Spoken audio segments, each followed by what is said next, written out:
All right, hey, welcome everyone. It's Chris Petri. Thanks for coming by. We're going to do another beautiful painting. We're doing the Extreme Beginner series here. We're going to kind of show you how you're going to do a gorgeous painting with the glazing technique. We cover all the methods and techniques you're going to need, all the steps, all the way through the whole painting to create this gorgeous street scene here. We have figures, beautiful figures. We have a beautiful green and white canopy with umbrellas, green and white umbrellas, people having coffee, lunch, a cafe, some restaurants, maybe some dinner, some breakfast. Gorgeous trees in the background leading into a different part of the painting, so you have that mystery of something beyond these beautiful cafes and restaurants here. And we have gorgeous buildings. It's the beautiful painting to do. Let's do it here. Let's get started. Main thing here is we cover right in the beginning of the video. I just want you to kind of stick with me on this.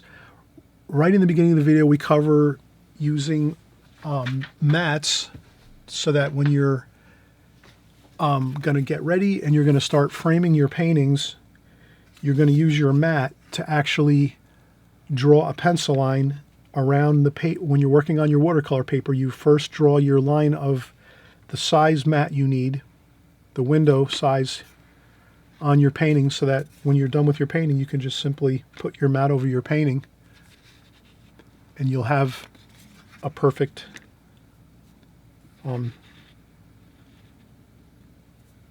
perfectly framed out painting. You can put a frame around it. You put your mat on first and you put your frame. So we cover that in detail here in the beginning for the first 10 minutes or so. If you're not interested in something like that, that's fine. You can just fast forward through that. But just wanted to say that we're going to cover a lot of things in this video, but most of all, we're covering this beautiful glazing technique painting. Gorgeous street scene here. Cafes, restaurants, figures, beautiful sunny day with the blue skies. We're painting into the light, so the light's coming from the background, shining towards us. Really fun painting to do, and we'll get started in just a second.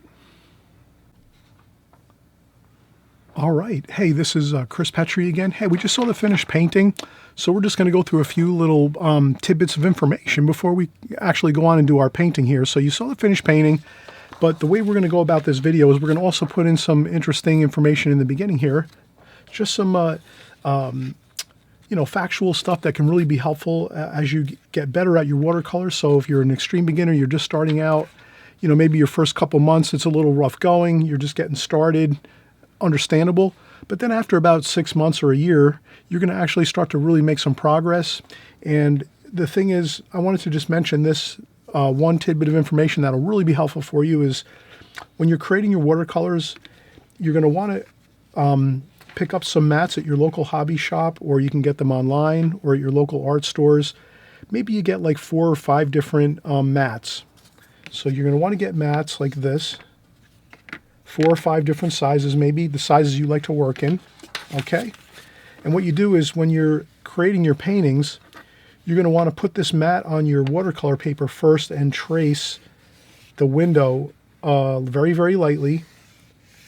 Something like this. So if you have your watercolor paper here, pretend this is your watercolor paper.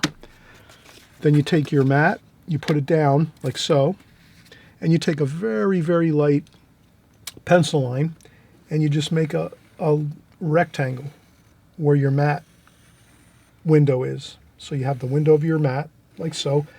And these would be standard mats you would buy in the art store. And what happens is if you have that rectangle like this, and then you create your painting within this rectangle, then you can take your mat and, you can buy a pre-cut mat at the store, drop it over your painting, move it around a little bit, and then you have a perfectly sized painting for a mat, and then you can put it in a frame. All of these pre-cut mats fit into standard size frames. So what I'm saying is, I think all of us artists, we all do this. Sometimes we get excited. We just get a big piece of watercolor paper and we start painting. But a great thing you can do, get into the habit. It's just like a habit. You want to start to form these good habits as you're starting to get, started in watercolor, drawing and painting in watercolor. You start using these mats, and even if it's a small one like this, if you're going to do a smaller painting like this, you would start out with your mat get your rectangle first like this, just with a light pencil line, like that. We could do it with maybe, you know, a marker, maybe a pen. Maybe I'll do it with a pen just so you can kind of see it a little better. So I'm going to try to find a pen over here. Maybe I'll find a darker pencil. Okay, let me get a pencil. So you would take your mat and do it very lightly. I'm doing it dark here so you can see what I'm describing. And this way, when you start to paint on your watercolor paper here, like so, you're going to make sure you draw your composition within this rectangle here. So this way, when you go and you can drop a mat on top of it and then put a frame on it, it's all ready to go. And then you can give it as a gift. You can put it up on your wall. Maybe there's a show in your local area. You're going to want to submit your painting to a local show. It'll all be ready to go for your matting and framing. Versus if you were just to draw and paint a painting, and then you go to put a mat on it, and you find that it's not fitting correctly, or you're losing a lot of good portions of your painting. That's how this can really alleviate all of that problem. So if you start out right in the beginning, if you're going to do a painting, right away, just drop a mat on it, whatever size painting you want to do. If you're going to do a larger painting, well, then maybe you're going to use a larger mat like this. Drop it on your watercolor paper and just do a light pencil line, super light pencil line, just so you know that you have to at least fill in that area or a little bit beyond that area, so you have some wiggle room. You know, you can move your mat around and then set it and then tape it and put your frame on top of it. I hope that makes sense. Basic idea is if you're not painting with a particular size window, you might lose some of your painting, or you might not have enough painting to fill the area, and you wind up short, and then you might have to cut a custom mat, and that it's very expensive. So to cut a custom mat, to have a frame shop or to have like a local, local art store cut for you a custom mat like this, that's very expensive. You want to avoid the cost. You want to actually start out right from the beginning when you're creating your watercolor paintings. Buy yourself 3 or 4, 5, 6, whatever, standard size mats like this. Have them right at your, readily available at your art table, wherever you're working at. So then whenever you're starting a painting, whatever size paper you have, take your mat, figure out what mat's going to work best for that size paper you have, drop it on there, do your light pencil sketch with your mat size, and this way you have to use that as your guide as to where you're going to put your subject matter inside that frame, inside that mat frame, so that you have it, so that you can put it you can go out and buy a standard mat like this at the art store, put it onto your painting, buy a standard frame at the art store if you want, and you're all set. You're ready to go. You can mat and frame your paintings right from a hobby store or your local art stores, your big box stores, or even online. You can order standard size mats and frames, and you won't be struggling with trying to cut and lose some of your painting by cropping it down too much. I hope I'm not giving you too much information, but suffice to say, this is a really big thing. If you're going to start to get to the point where you're gifting your artwork and your paintings, or you're going to hang them up in your own house, or you're going to put them into shows or galleries, or start to put them up for sale, your paintings, remember, if you can just get your standard 5 or 6 different mats like this, and then whenever you start a new painting, whether it's a smaller painting or whether it's a larger painting like this or even larger, if you get the standard size mat at the art store, the hobby shop first, or online first, the standard size, then you just simply trace that rectangle, and then when you create your painting, you just make sure you're filling up that whole rectangle you just traced. So we'll do it on this painting right here, just so we have an idea. So let's do that.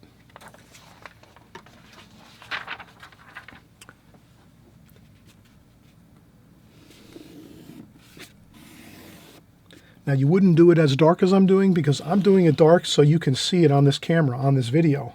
I'm doing this tutorial for you so you can actually see what I'm doing here. But at home you wouldn't do it this dark with dark pencil. I'm using a dark B, 6B pencil. You'd want to use a really light office pencil and just barely make a mark on your paper, just so you know that you have to fill up that rectangle at least to that light pencil line. And that's it. Then You know, you can go a little bit beyond that line, that rectangle. You can go beyond this and paint beyond it, but you won't want to be coming up short of that. You want to make sure you paint at least to the pencil line or beyond, if that makes sense. I do this myself. A lot of times I just grab paper and start painting, and I don't do the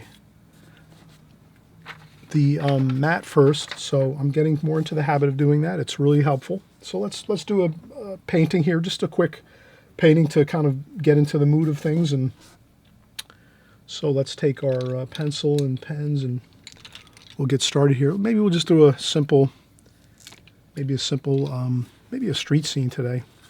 So let's kind of, maybe we'll do some buildings, just some kind of interesting building shapes like so. Maybe some trees. And then maybe another building over here.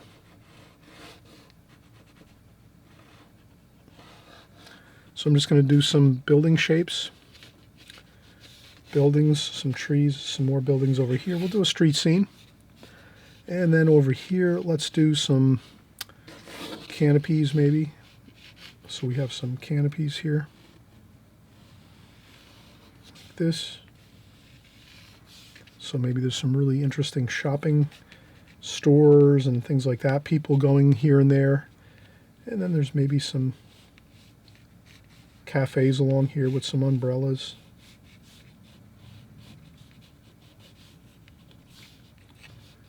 So we'll have some cafes over here along the street. And there's some tables. We'll make just indications and marks on the paper of where we sort of are going to find our interesting information. So we're going to have maybe a first floor here, and then this will go over like so. We'll have a little bit of a that, so we're going to have it, and then we're going to have a building over here, some more. We'll have some windows here, so we'll put some windows here. I'm just sketching out some rough ideas. We're just going to have fun here and do a quick rendition of maybe a street scene, just a fun street scene. And then we have our street here, and then we're going to have some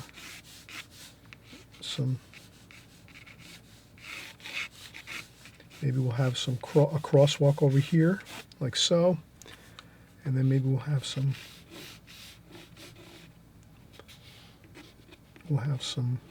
lights here in the distance, like that. And then we're going to have another maybe light over here, a light there, and then maybe we'll have a power pole over here with some lines. We'll have some power poles over here going down the street. We're going to have some trees. So we're just going to keep this real loose, real fun. We'll do some figures in here, and we're going to keep this real loose and easy going. This painting is just going to be a fun street scene, not too critical with, you know, details and things like that. We're just going to kind of try to get the basic idea of it. So you can kind of see the basic idea of a building over here on the left. Over here, some more windows. And then a canopy over here with some stores and a cafe. Underneath the canopies here, some storefronts and cafes. We'll have people. We'll put some figures in here, and that's it. We'll have a really wonderful looking painting here. So let's take a quick break. So hopefully I'm bringing you a lot of content here, a lot of good tidbits of information. I try to bring the whole enchilada for you, so I just don't give you some information. I try to give you all the information. And again, the main thing that we did when we started here on this video, again, remember, is get yourself those mats. It's a very little bit of an investment. It's a very little upfront investment as an artist, as a watercolor artist. And if you get these mats, and then when you drop them on your paper and you just do that light line, then you know that when you create your painting, as long as you're within those lines, that rectangle, and at least in those lines, you can paint beyond them, right? You can kind of paint beyond those lines. It's okay. And you're only making a very light line. I made a dark line here so you can see it. But then at least when you go and you say, oh, this came out great, I want to mat and frame this, it's all ready to go. You just take your mat, you drop it on. If you paint a little bit beyond the pencil lines, then you can move your mat around a little bit too. You'll have a little more extra room to move your mat around and kind of find the real perfect sweet spot you want on your painting, and then you're good. Or if you want, if you paint it right to your rectangle here, and then you think, oh, I had a problem on one of the sections of my painting. Well, maybe you can take this and then take a smaller mat and you can crop the rest of your painting. So you might say, oh, I just want to key in on this one spot on my painting here. This came out the best, this one location here on my painting. And that's fine. You can cut the rest of your painting out and throw it away and just leave one spot that came out really, really good. So if you can imagine, this type of thinking when you're doing your watercolors can really be a big benefit. So sometimes you'll create a painting and there's only going to be maybe a small section that came out just perfect that you like. And if that's the case, then you just get a small mat like so, or, either, something this size or a little smaller, and you just mat and then trim around the rest of it and put this one in the frame, just this one section of the painting that came out just perfect. So you always remember, you try to crop your paintings, much like a photographer. Photographers, a lot of times, they take pictures, they take a wide array of subject matter at one time, and then they might go in and they might say, this is the perfect spot of the photograph, and they take that photograph and they crop it and they cut the rest of it out, throw it away, and they leave that one section that looks just perfect the way they like it. So you're just kind of trying to think like you're a photographer. You're cropping things to kind of like highlight the best area of your painting if you have to. Maybe the whole painting turned out great and you don't have to worry about it. And you can use your full-size mat like so. That's your goal. Your goal is to have your whole painting turn out just right the way you like it. But if you had a problem on one side of your painting, no problem. You can also just crop it down, cut the rest of that painting away, leave it to the side, and then you just have yourself a smaller painting, but something that looks perfect within that mat size that you have. Okay, so this I learned many years ago, 10 years ago, I think I learned this sort of idea from someone else. I think I found it on my own, actually. I think I just found this out on my own, working along, doing my watercolors, but I wanted to pass that along to you because it's really a huge help if you want to start framing your paintings again, and putting them into frames, matting them, framing them, gifting them, putting them in shows, putting them up on your wall in your house, your kitchen, your living room, your bedrooms, whatever it is. Just a little more information, a little more flexibility you have as a watercolor artist to work with your art and, deal with some of the issues that do come up. Once in a while, you're going to create a large painting and half the painting or one side of that painting might not come out great. Well, that's okay. You can crop it down, make it smaller, make it like a portrait style painting versus a landscape style. So you're in control. You're the artist. Use these informational videos here that I'm doing to kind of inspire you to take some notes on it and make sure you kind of take action on it. And this way you'll be much happier as an artist. You'll have tools to use when you're navigating through your watercolor journey. Okay, so let me take a quick break and then we'll do just a quick glazing technique painting of a beautiful street scene here, and we'll see how it comes out, and we'll be right back. All right, we're getting started here. Let's get into the glazing technique here with our watercolor. We have our street scene roughed out here with some pencil. We used a 6B pencil to rough out our area of our buildings. A beautiful canopy here, some street areas here where there's some asphalt street, some cafes along here and stores with some umbrellas, and we have some lights along the street here, some communication and power poles and power lines. So we're just going to kind of get the whole feel of a street scene here doing the glazing technique, and we'll just kind of go through it really simply and straight, in a straightforward fashion. So on the extreme beginners, again, most of you are working with our standard Princeton Art and Brush Company synthetic brushes. So you can buy a 5 or 6 pack of these brushes with maybe 2 of the square brushes like this, 2 round brushes. There might be another 1 or 2 brushes in there. You have those, you're set. They're like for $10, you get like 5 or 6 brushes, but these Princeton and Art and Brush Company brushes are fantastic. I don't get paid for saying that. I'm just telling you, I researched over the years and bought a lot of brushes, and these work great. And then also too, Simmons, Simply Simmons number 6 round brush. I find this brush has lasted a long time. It's got a good point on it, and synthetic, so it's great for beginners. So if you're just starting out in watercolor, synthetic hair brushes are a little better because they don't fill up with as much water, which can cause you some problems in your paintings occasionally. So let's get started. Here's the palette. I already spritzed my palette with, this is the Prang Oval 16 palette, so I'm just going to wet the palette a little bit. We're going to leave some of these colors in here. We don't mind too much. A little bit of color here, like so. That's okay. We're going to mix new colors right on top of these. And again, we're going to have fun doing the glazing technique. So the first thing I'm going to do is just start wetting the sky with fresh, clean water. So let's get some water on the whole canvas here, the whole paper, just like this. Now you don't have to cover every bit of the paper with water. Just get some fresh, clean water throughout the whole painting, just so the water and color is going to flow across your paper nicely. Again, you don't have to cover every square inch of it. Just get some water a little bit here and there, everywhere, like this. Doesn't have to be everywhere. And I think that's pretty good. And then I'll add a little extra up top here on the sky area.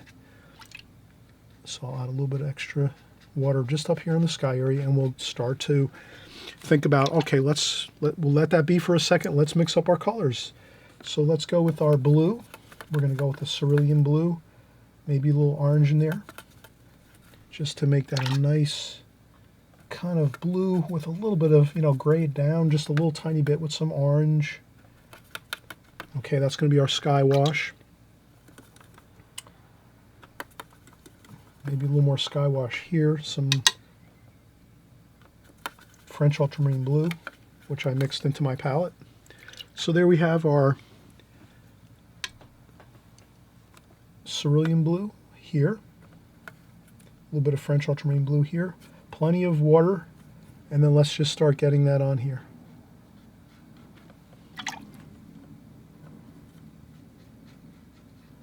Just a real light wash. We don't want it to be dark at all. Just a light wash, and we'll put it right onto the buildings too. So you want to get that blue tint across your painting, like so. And you want to flow it right down into the buildings, like this. And just have fun. Just cover the whole area. That's what's fun about watercolor. You just get that water and paint on there and have a good time. And we're just doing basically a glazing, a base coat for our painting. So we have a good, nice color wash underneath the painting. And then we're going to go over with all our darks next. But that's next, so we're going to have to let this dry 100%. So you can think about either one, blow drying this wash off once you're done, like this here. This is pretty much finished. A little bit of that blue wash on everything. Or you can use a blow dryer, or you can let it dry naturally. If you let it dry naturally, it might take an hour or 2 or 3, depending. If you want to get it done and get it, start working again nice and quick, then you just start, do a blow dryer, a hair dryer, dry it off nice, quick, and then we'll get back in and do some more washes over the top. Our darker washes, our medium and dark washes on top of this. Okay, so this is the glazing technique. We get that light blue sky wash, and then we just bring it right on down through the buildings, the street, everywhere. Let it set. And again, either you blow dry this off and it takes 5 minutes or so, or if you let it dry a couple hours, 2-3 hours, it'll be really good and dry, and then you can go over the top with our next washes. So that's up to you. But I think I'm going to use the hair dryer next, and then we'll start up and do a second wash. Okay, so let's come right back now in just a few minutes. I'm going to use the dryer while I shut the camera off, and then when we come back, it'll already be dry, and we'll start doing our subsequent washes. Okay.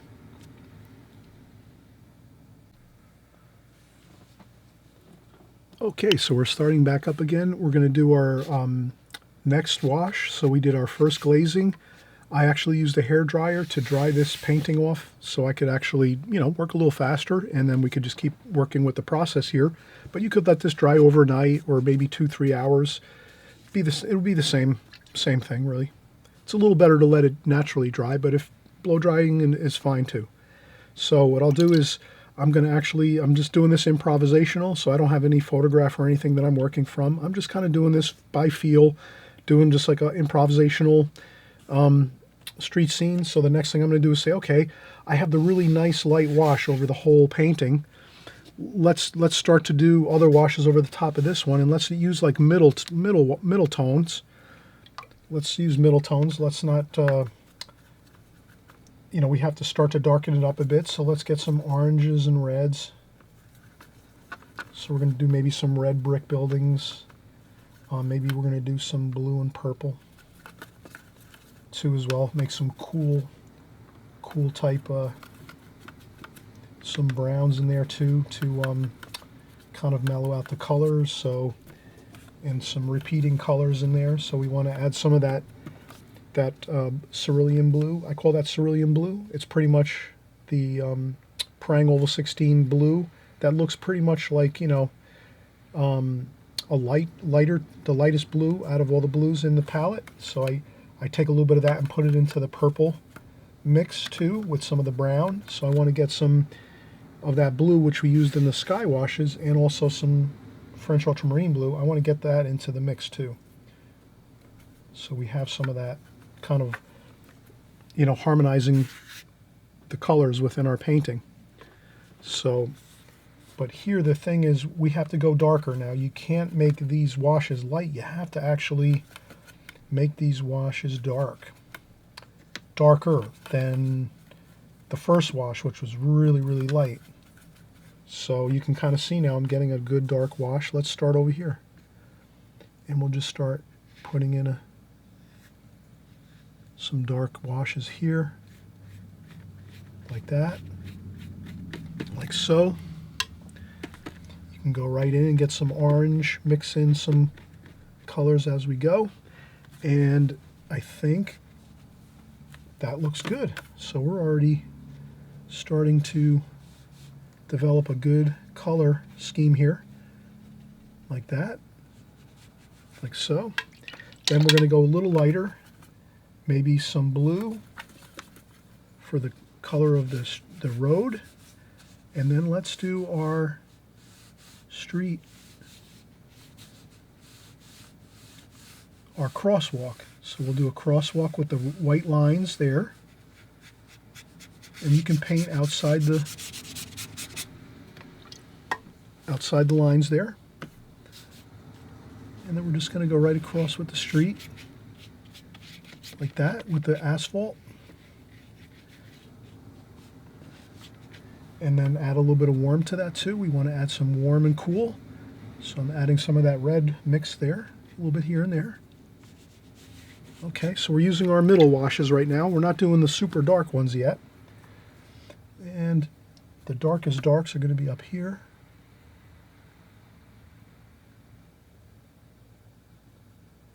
So those would be the darkest darks up there at the tops of the buildings where the shadows are. Okay, and then let's get some greens in here. Greens for some trees, gold and orange. Let's get some gold and orange and greens and just start getting those in here. And that's going to be over here.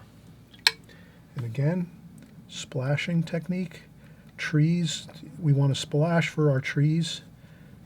And that covers a lot of ground. If you can imagine,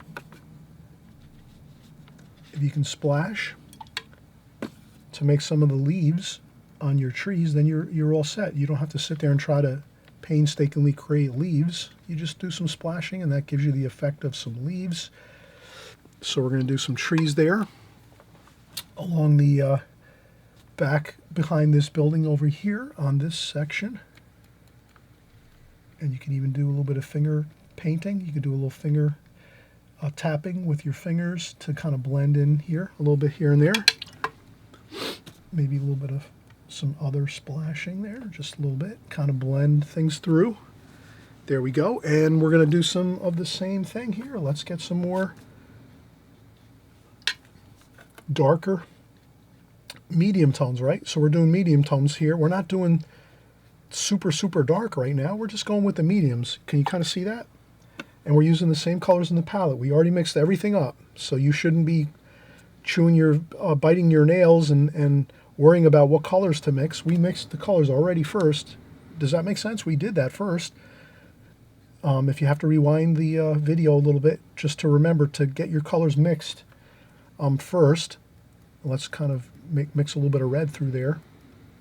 That'll tie everything all together through here. Okay. And there we go. And we'll put a little bit of green in there too. Why not? Add a little bit of green here and there.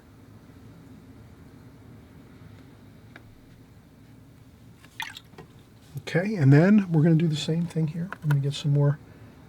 This is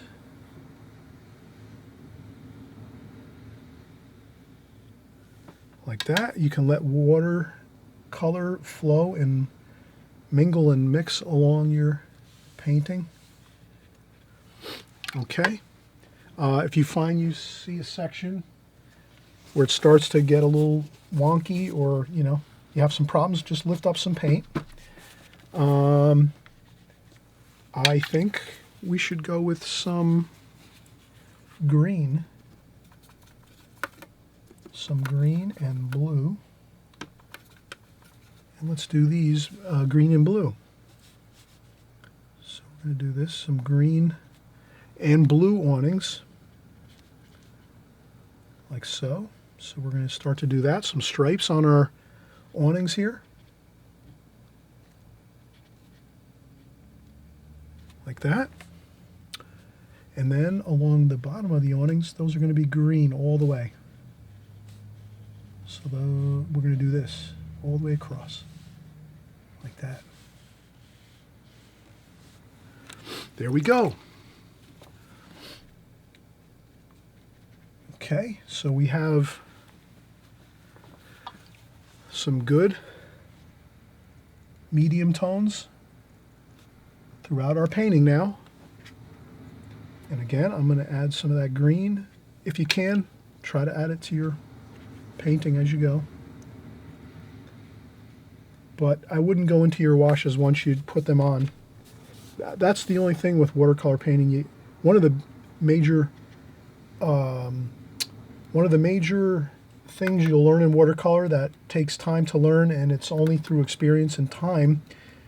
You only have so much time that you can put additional washes over the top of wet watercolor paper. So here we happen to be using Fabriano paper, which gives me more time to work on my paper. So here I can add more paint to my washes that are slowly drying underneath, because I'm using really, really high quality paper. If you're using maybe some student grade paper, you won't have as much time to work and put extra colors over the top of your washes as you're working. But that only comes with time. Don't get frustrated with it, or just try to work with what you have. And then you can always blot up a little bit with your tissue just to get some variation if you want here and there. And that looks pretty good. Now, what I can do is, since we have this really looking good, all the medium tones, now we're going to be left to do the darks. And what's good about painting the darks is you can just go in and start doing them right away, because they're so thick and rich. It's not going to give you a problem when you're adding them in. Okay, so let's start doing our darks. Let's get in our blue, purple, red, brown. Let's get some really beautiful darks. Let's do some beautiful darks in here. Under here, so we're going to do some, and we're just going to do underneath these canopies here. And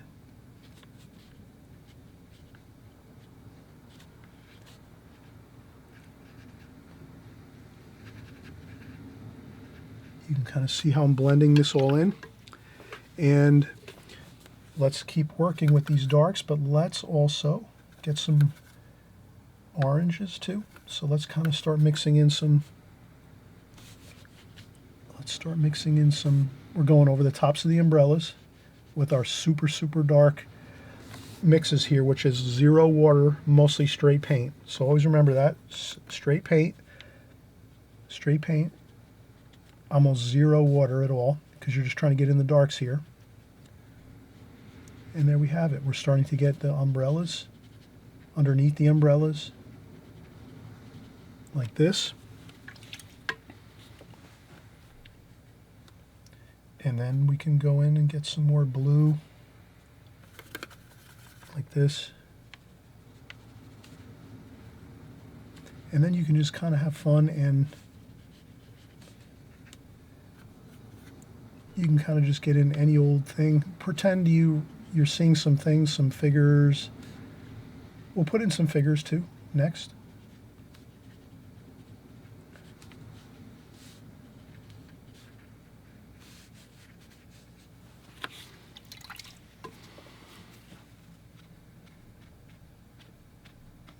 Okay.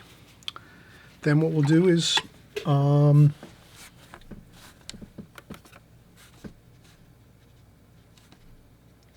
going to add a little bit of this Viridian green here.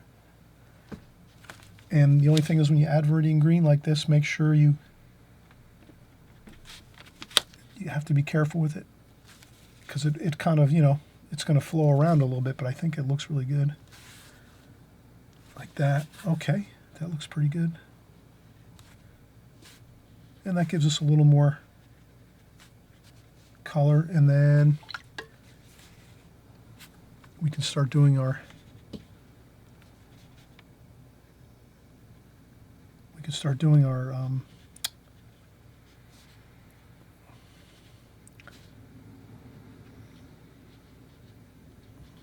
our umbrellas there. There we go. All right, so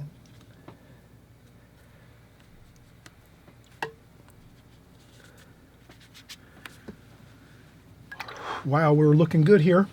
So the next thing, let's start.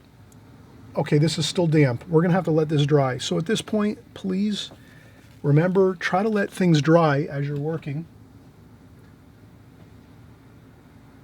Please try to let things dry as you're working. And if you have a problem where you want to try to lift up some paint, take a paper towel, take a small piece of paper towel, maybe you cut a piece of paper towel, like a square piece like this, fold it up into a square, and fold it really good and crease it, make it tight, and then you can actually, you can make some corrections. If paint starts to bleed into other areas like it did on us there, no problem. Just like that. You can kind of repair some sections like that. You can lift up a couple areas here too, like that.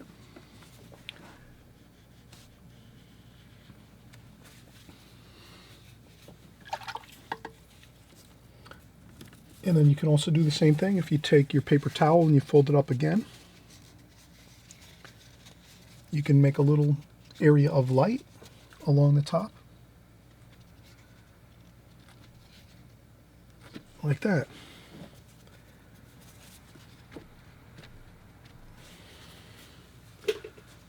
And I think that looks better. Now we have that light across the top of the canopy, and then it's a little darker on the bottom portion of the canopy that kind of hangs straight down, like that ribbon at the bottom of the canopy. So you can kind of see how you can use a little bit of paper towel once in a while to blot up a little bit of paint, kind of, do it as you feel fit, you see fit. But I'm glad you're here with me here painting, and we're having a great time. We're in the Extreme Beginner series too, which means this painting is totally doable for if you're just starting out in watercolor. You can do this. This is not really tremendously difficult. You get your sketch in first, which is kind of like straightforward. We just kind of hashed in our buildings and some trees and a little bit of the umbrellas and some street crosswalk lines. And then right away we went in and did our first glazing, let it dry 100%. That's the key. 100% let that first wash dry. Then we went over on the top and started putting in our medium to dark washes. And now we're starting to work in lastly with our darkest dark washes, but we have to be careful with that too. So instead of continuing and maybe running into more problems with having to use a lot of the paper towel and tissues and blotting, you can do that as you go. Maybe that's something you want to investigate. But for the most part, I'm going to let this dry now and let it dry a lot, pretty much for half an hour to an hour. I'm going to have some dinner maybe, and I'll come back after dinner, and then I'll finish up with the darkest darks, and we'll do some figures, and you'll see how beautiful this looks, how wonderful this looks. So let's come back in just a little while. Once this all dries, you can kind of see this is all still wet through here. This is all damp up here. This is still damp over here. We want to let that all dry 100% now. Let's not get over zealous on trying to finish this painting and then have problems with washes looking like they're kind of, getting a little bit out of control, blossoming, making those cauliflower type blossoms and blooms and things like that. Watercolor can get a little bit problematic with washes kind of making funny marks on your paper, your watercolor paper in your painting. So let's just be smart and say let it dry. And once it dries, when we come back now, you'll see we can finish up the painting 100% and it's going to look fantastic, okay? And I always mention too, if you haven't subscribed, please subscribe. It's on the right hand, the button of the subscribe button's right here on the right hand side below, on the right hand side. You click subscribe. All that does is just, you won't lose me.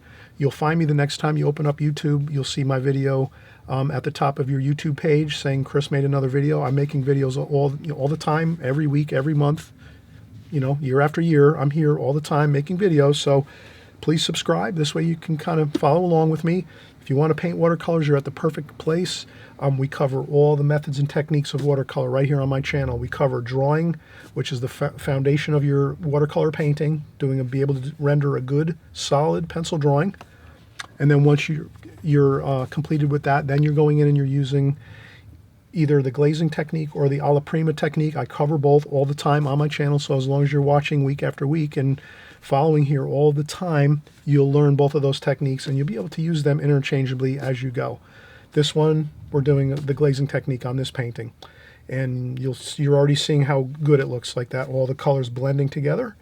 And we'll finish up, and you'll see how those darkest darks and a few maybe highlights here and there we might do at the very, very end will kind of just complete the painting, make it look absolutely fantastic. So we'll be right back. All right, we're getting back to our painting now. We've let this dry 99%. Everything is 99% dry now on our second glazing, our second wash. So we did our first light wash, we did our second glazing, which was mostly middle tones, getting toward the darker tonal values. And then we did some darks. We started with some darks here, but we noticed that we needed to kind of let this dry a little more before we keep working. And that's the key. Knowing when to let the painting dry so you can go back in again and start working where you're not going to have too much of a problem with losing control of your washes. So we're now at a great spot. We're going to finish up the painting. So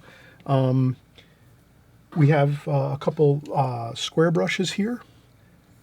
So I'd like to use those for the windows here and there. So let's use those for windows. Maybe over here too we'll have a few windows. And we might have to mix up a little bit of Chinese white to get some windows. I think we'll use we'll use darks over here for windows, but we'll work it out as we go. So I'll start to work now with these two brushes, the two Princeton Art and Brush Company synthetic square brushes. And I'll start out with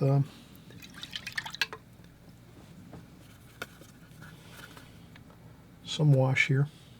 Now here, this is pretty light, so if we go over with a medium wash, this should be fine.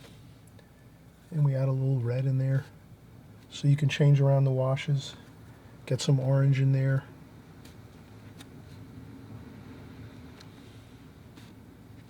Like this, so we're going to get some, maybe some darker darks, French ultramarine blue, darker brown there. Maybe we can add a little dark up there on top.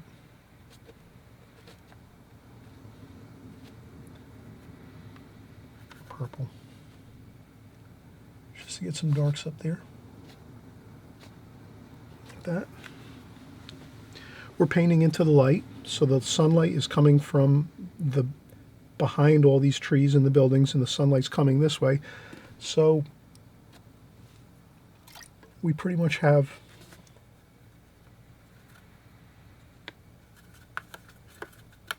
a pretty easy time. So we'll do some more windows over here.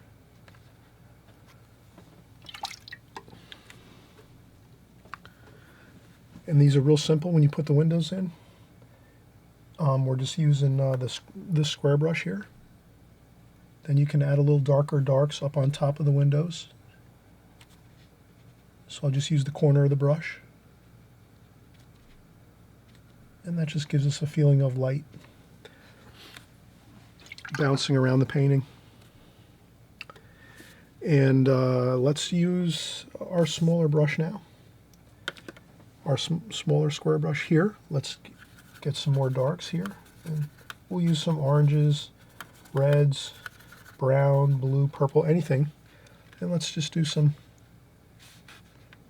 real loose windows here. Like that. Just like this.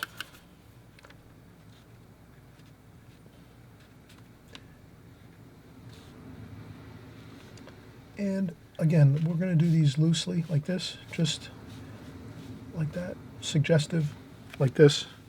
We don't want to make a big deal of it, just try to get some rectangular shapes here using some darker darks. We don't want to go light. Darker darks is better, and then just like that. Like that. And then we can use a little more darks up here along the tops of the buildings, the cornice areas of the rooftops, like that.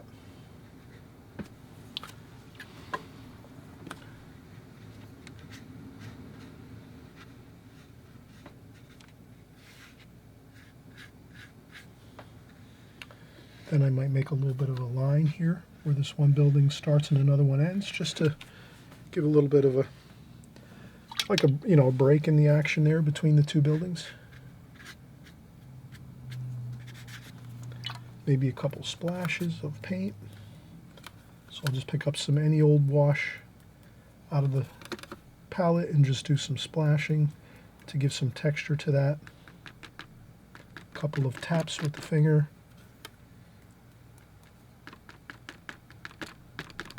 Just like that.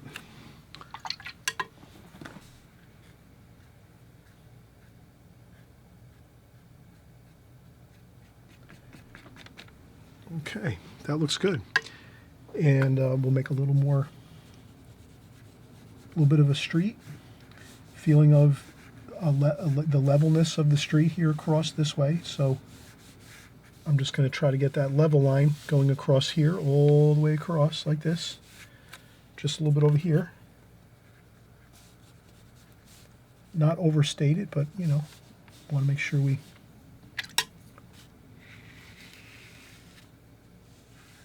like that. We could interrupt that line a little bit with a little bit of blotting, just like that. Maybe it's coming this way a little bit. Maybe we can rethink this and say, oh, maybe that line is coming this way. Looks better that way. Like that. So instead of going straight across, I'm making this line over here angle this way a little bit. Can you see that? That's all. Just to have a little more angular lines so that we feel like the street's going on an angle this way. And this street here is going so across this way.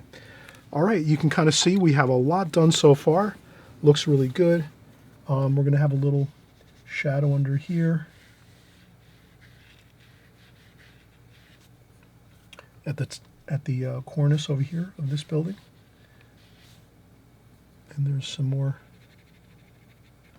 shadowing up here too. So let's get in some shadowing just to, like that maybe. Maybe this one here we can just lighten up. That's probably going to get covered with the matte. But we continue to work on some details now. I would say the next thing we can do would be let's start getting some figures in here. Let's do maybe like maybe a male figure, like a guy in a suit or something. He's walking across the street here. One thing for sure is we're going to want to keep all of our the heads of our figures all the same level. So let's say we're going to keep the heads of all of our figures. We're going to make maybe 5 or 6 figures here. Let's make the heads of our figures about right underneath the umbrella height. So the umbrellas here along this street scene, we're going to make the heads just a little bit below those. And that would kind of give us a good feel for the figures being the proper height where you can walk under the umbrella and maybe sit down and have a drink or a coffee, you know, at a cafe, have some lunch, some dinner, some breakfast, you know, whatever. But we're going to want to have that feel of proper proportions for the figures. And the great way to do that is just make sure our heads are all the same height. So the heads are going to start out here. Let's maybe start out with one, just so we get a start here and say, okay, let's orange and red for the face. So we'll do some heads first with maybe a face, and we'll dry off our brush a little bit.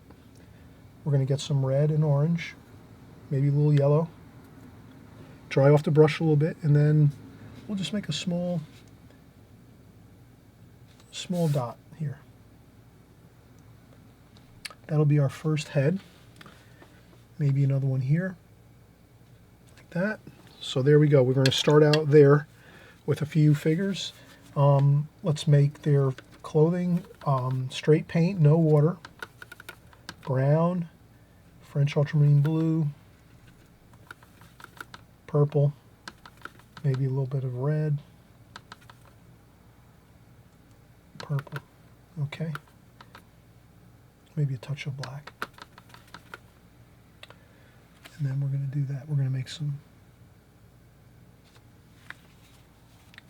I'll dry off, or, you know, I'll take some of that paint off the brush with a tissue so we don't have too much on the brush, too much paint. And there we go. And then we're going to do a couple figures.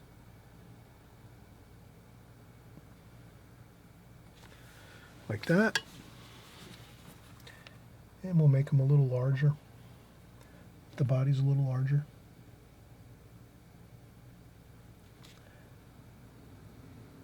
Like that. Okay, so we have a couple figures there.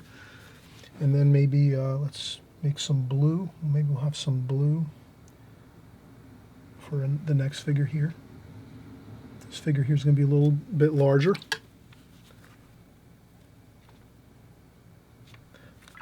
Maybe this will be a female figure.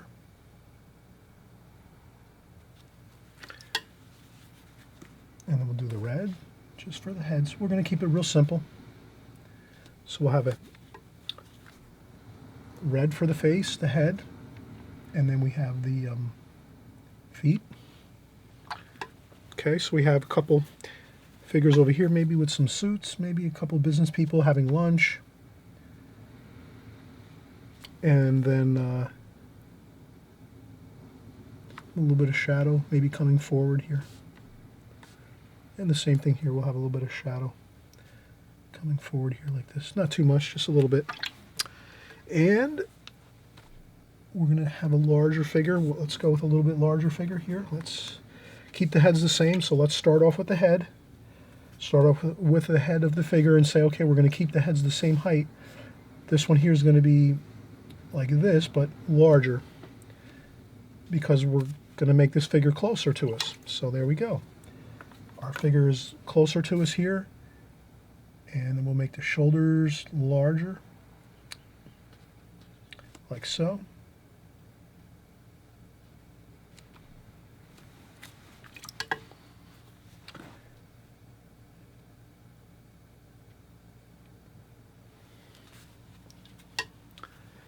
And maybe this figure has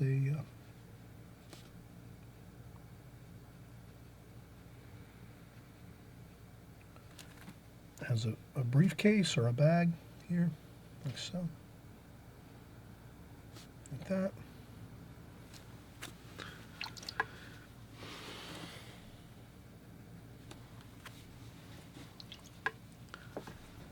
Okay. And then I'll put a little dark in the center of this female figure with the dress. Just a little bit of dark on the center so that the dress looks kind of like it's lit from the light. Like so.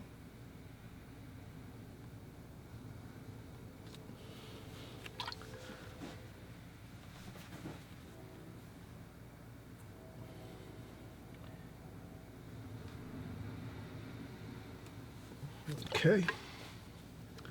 This figure is coming towards us. So he has, see his hands a little bit. We're going to do some highlighting on these, and then maybe one more. Let's do maybe a green figure here. Maybe there's a figure with some green. Maybe another.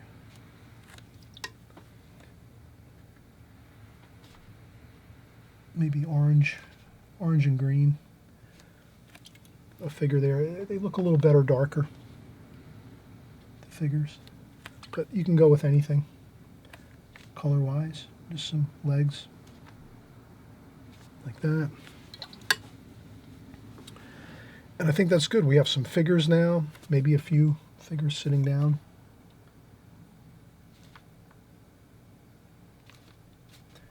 So we'll have some figures sitting down at the tables over here, and really just suggestive, very lightly over here.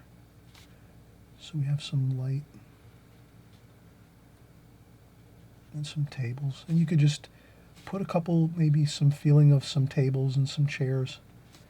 Literally just little dots and dashes and bits of things like that, just to, and a little bit of shadowing too. So these have shadows coming forward a little bit.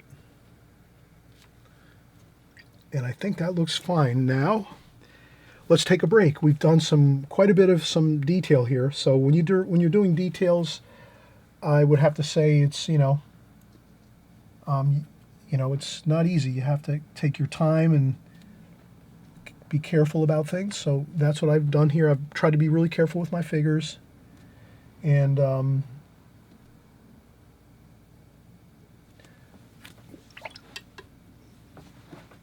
what I'll do is next, I will,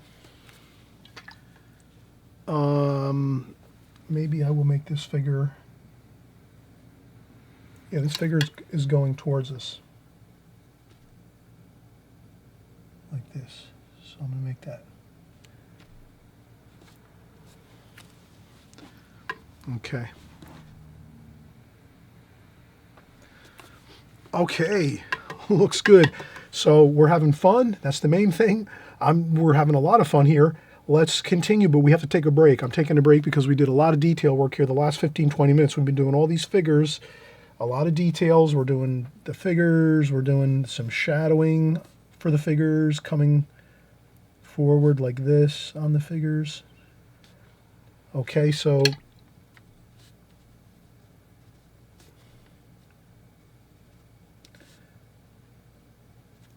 this way we're careful.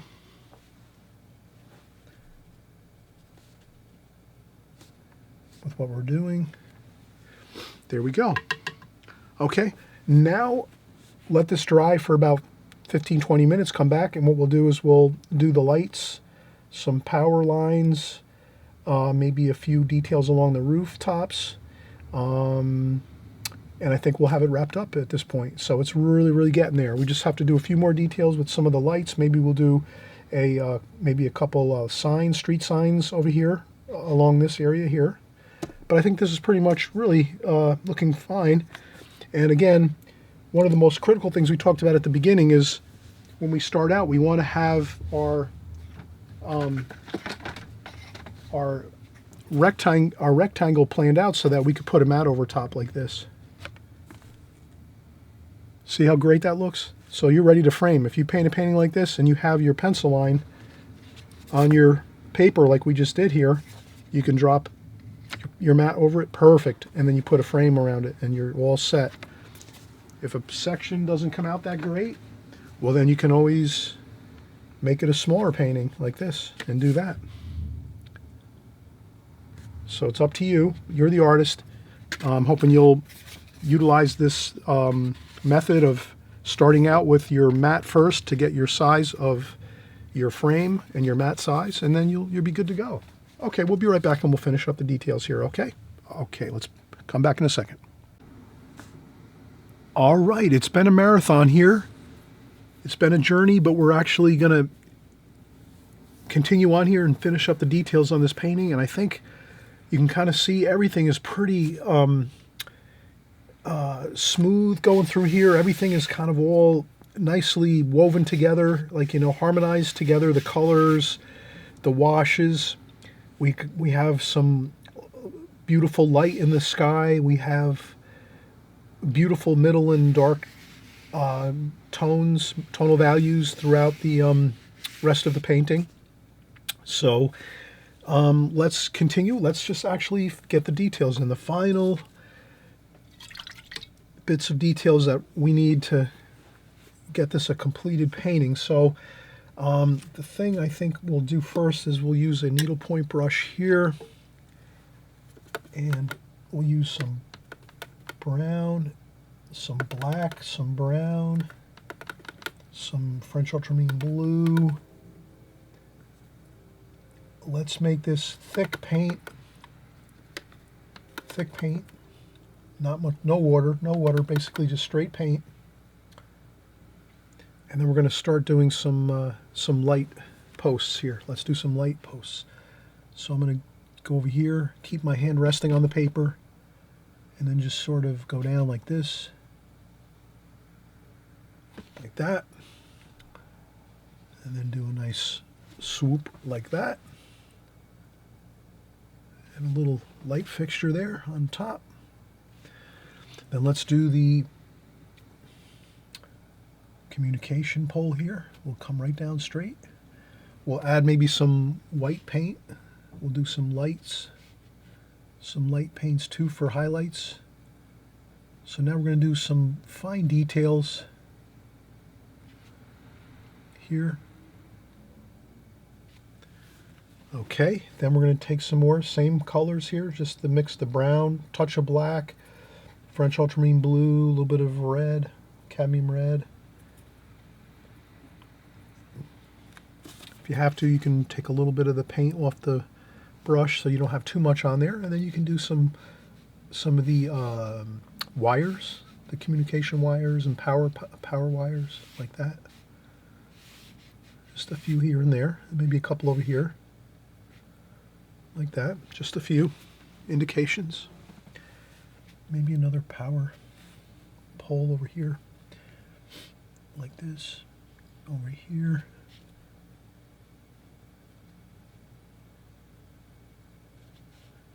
Like that. Just a couple more. Couple final details, another light over here.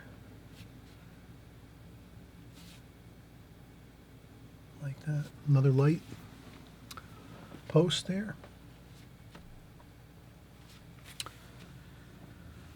So we're just doing some final details here.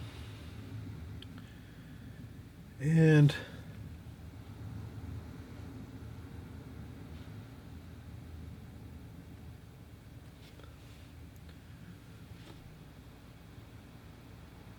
okay. Now we can do some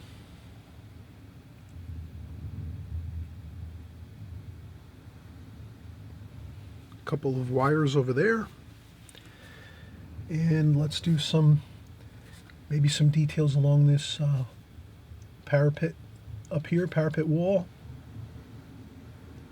Just some interesting things here. Maybe just a couple indications of some things going on. Kind of makes it look interesting to have some breaks in the this straight line of the cornice of the building. So if you can just add a few little lines and things, you know, a couple little dots, dashes, things like that along this building line here, you're going to have a little more interesting details there. And what else can we do here? Maybe a little detail along the underside of this here. Just a quick breeze across the page here, like so. And what else can we do here? That looks pretty good. Maybe a couple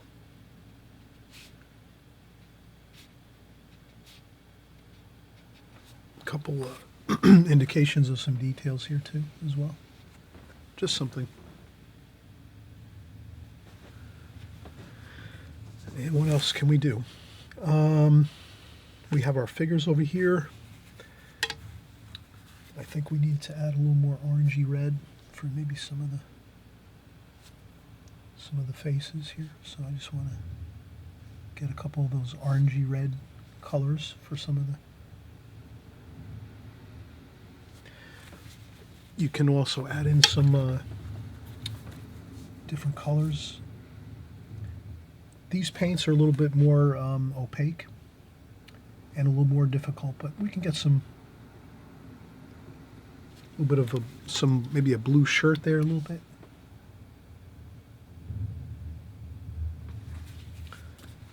And if it doesn't look good, you can blot it up, no big deal. All right, so we have some really good details. Let's mix up a little bit of titanium white. The key here now is, if you're going to mix up a little bit of titanium white, take a paper towel, clean out a spot on your palette so there's no other paint. You want to clean out a nice clean spot on your palette like so. Then you put on some titanium white like that. Okay, and then you add a touch of orange and yellow over here on the side, like so. You want to make this a little bit warm. You want to make a yellow ochre kind of titanium white. You don't want to have it straight white. You want to mix in a little bit of that golden color. That makes it like a warm light color. Like that. That makes a huge difference. Then you take it, you get some white on your needlepoint brush. You take off a touch of the paint on a tissue just so you don't have too much on there. And then we're going to do some highlights on these figures. And this you'll see really, oh, it just makes it look great. Look at that. Does that not look fantastic? And we'll do the same thing here. Some highlights on the heads here and the shoulders. And that just creates that beautiful light in the picture of the figures. The sunlight catching the tops of their heads and their shoulders just makes it all the difference in the world between a kind of a good painting to like a greater painting. So let's remember these little details at the end here, because it's really, you want to capture these type of details that'll really make it, you know, much better, your painting. Now we'll take this same white and we'll use some of the blue and kind of like the grayish mixture over here. So now we're just going to mix like just a little bit of a lighter tone, but not necessarily that bright white that we use there. We dry off a little bit here, and then we could do a little bit of things on the windows here, some sashes on the windows, so that you just quickly, you get those in, quick like that. And you can kind of, you know, just kind of take a few and just something there, a little bit, something there to make it look a little more exciting. And then here I might clean up this edge here with a little bit of that white, like this, and make that awning a little better, right? That looks better. And then if I need to, I also come over here like that. You can also fix up your awnings. If your awnings kind of you lost control of some washes over here, you could take that white and just touch up a few spots.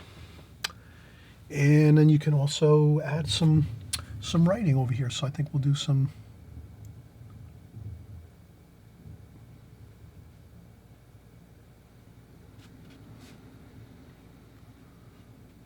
like that. And maybe a little more writing over here too.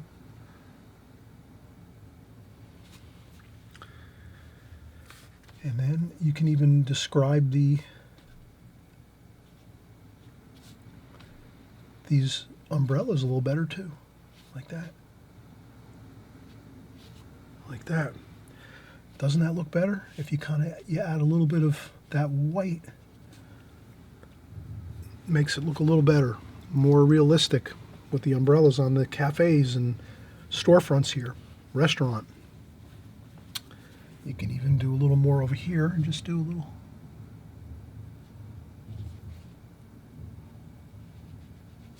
You can even do a little wavy kind of thing like this.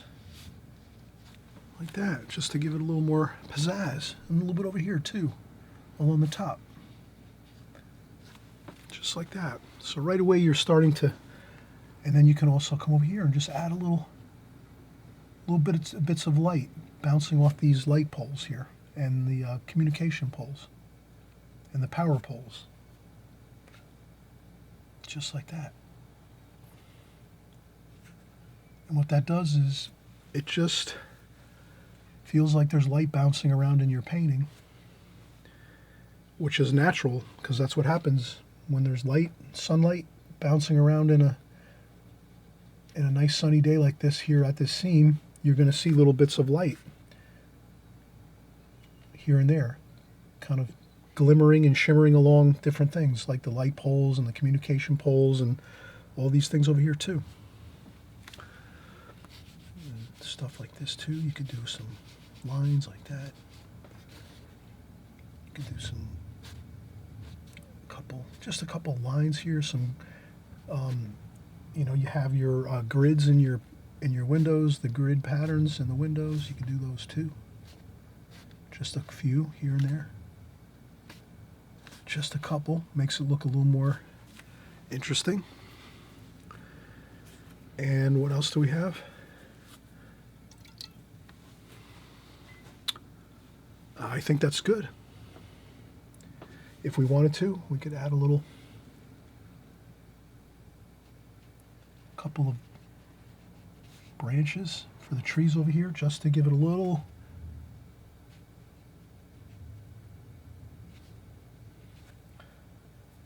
that a little detail.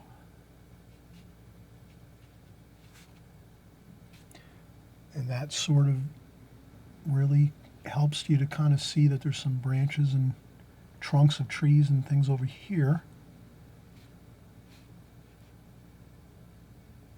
Like that. That kind of helps a little bit.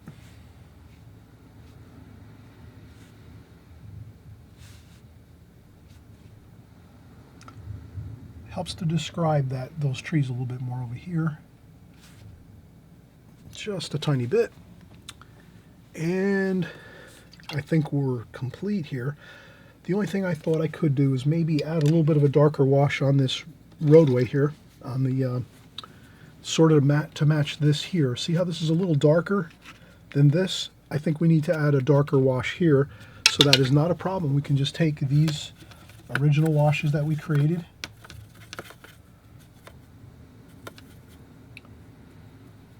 and make sure I mix up some good colors in there, blues and French ultramarine blue, cerulean type blue.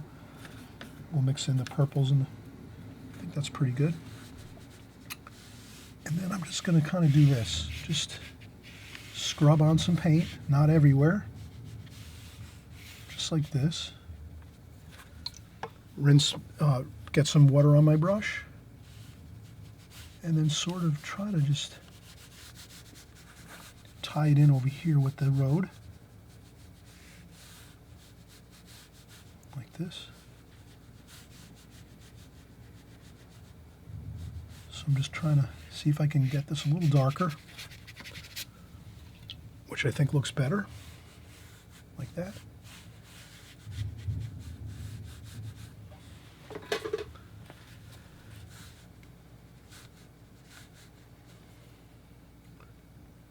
And then a splash on a little bit of water, maybe a little bit of green.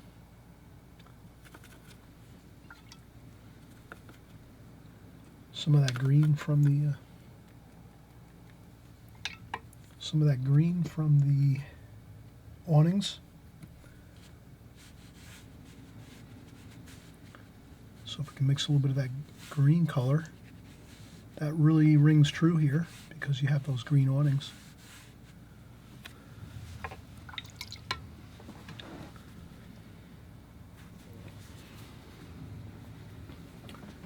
And then maybe a little more detail along here too. Maybe a little bit of a line here. Maybe there's some bolts and things that hold the canopy onto the building, so we can do that too.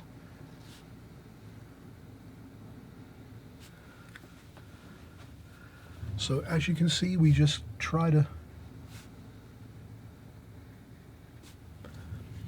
work details until we say, I think it's good.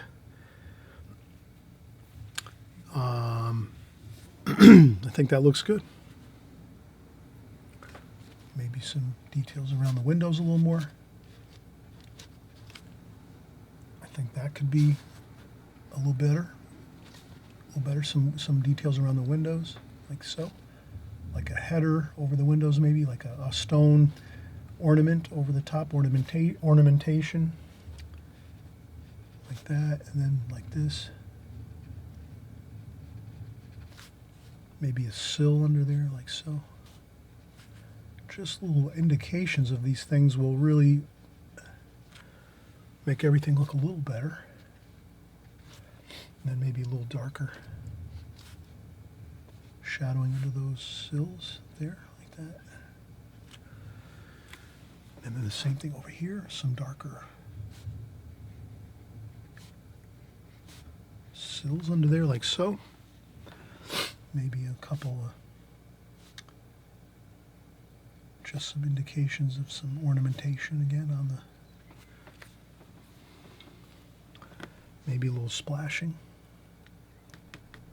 just to give it some texture. You can just tap on your splashes just to give some texture to everything. But I think we've definitely, that's it. That's about all the details we really want to do. Maybe we could do a couple of seagulls. So we just use some of the kind of a medium color. We don't want to go too dark and make it too, but we could do a couple seagulls here. So we just want to, a couple here and there. And we just try to make them all different ways. We don't want to have them all symmetrical. We want to try to keep them like this. Maybe one like this here.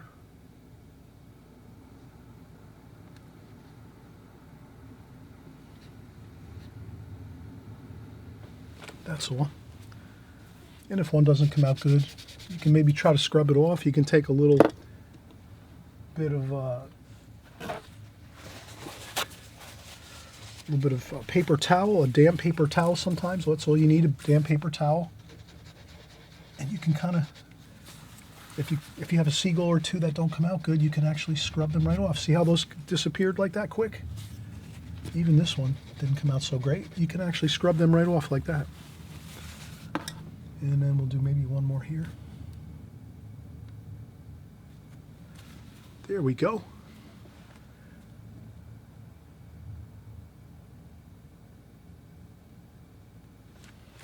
Perfect. So there you go. You can sometimes make a few corrections. They don't always go well all the time, but this one, it happens to work well. I just tried it and it did happen to. I think this paint is very forgiving. Your Oval 16 paint sets, when you're working with these type of paints, they're a little more forgiving. They don't seep down into the paper as much, I don't think. I've kind of noticed that about these paints. So as an extreme beginner, when you're doing paintings like this, you actually have a little more flexibility with making some corrections and things like that. So you can kind of see how I just dampened up a piece of paper towel and I can just lift up details like that. I could have probably taken out any of these type light posts or power lines or whatever with some damp paper. If I didn't do a great job of it, I could have blotted those out quick, scrubbed them off, and then let that dry, the paper dry 100%, and then come back in and do it again if I had to. So you do have more flexibility with doing some corrections with your Oval 16 paints. And I am using good paper. This is Fabriano Artistico extra white paper, rough grain. And again, we're at the final part of our painting.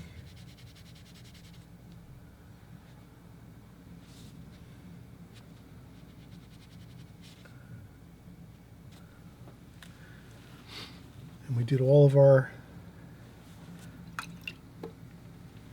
details. So we're pretty much, this is 100% good. And then what we'll do is we'll come back again within the next couple of weeks or so, and we'll do another painting similar to this, a glazing technique painting. Maybe we'll do it like a landscape or maybe a seascape or something like that, but we're going to continue to do these techniques over and over and over again so you get the feel for them and you're able to be really comfortable with them. So this is the glazing technique from, you know, the whole kit and caboodle from start to finish. If you want to do this painting, do it 2 or 3 different times. Keep watching it over and over again. If you do this same painting 2 or 3 times, you'll have much more mastery over doing this technique, especially if you're doing the same painting, because it'll be easier and you won't be as much having a difficult time maybe with all of the different changes that happen throughout the whole painting. But I'm sure you're going to do a good job. You're the artist. You're doing well. I'm sure you're all doing a fantastic job here, painting along, learning the glazing technique, learning how to just get those washes on, let them dry, get the next layering of washes on, let that dry, and then finally the last time we're kind of working here, we're just doing those final details, and you can kind of see how we did that too as well. So until we meet again, I thank you so much for coming by and painting along with me and all of us here. And again, the subscribe button here on the right hand side is just if you want to stay in touch with us and keep painting along with us here on this channel. It might be your first time here, and I just want to say thank you for coming by if it's your first time, and welcome. And feel free, if you click that subscribe button, you'll just make you know, YouTube will just make sure that you're always seeing my newest and latest videos in your YouTube channel. When you open up your YouTube channel, you'll see my videos and the newest ones that I've been creating, so you can jump right in with us and work with us. Okay, all right, so we'll see you on the next painting, and happy painting, everybody.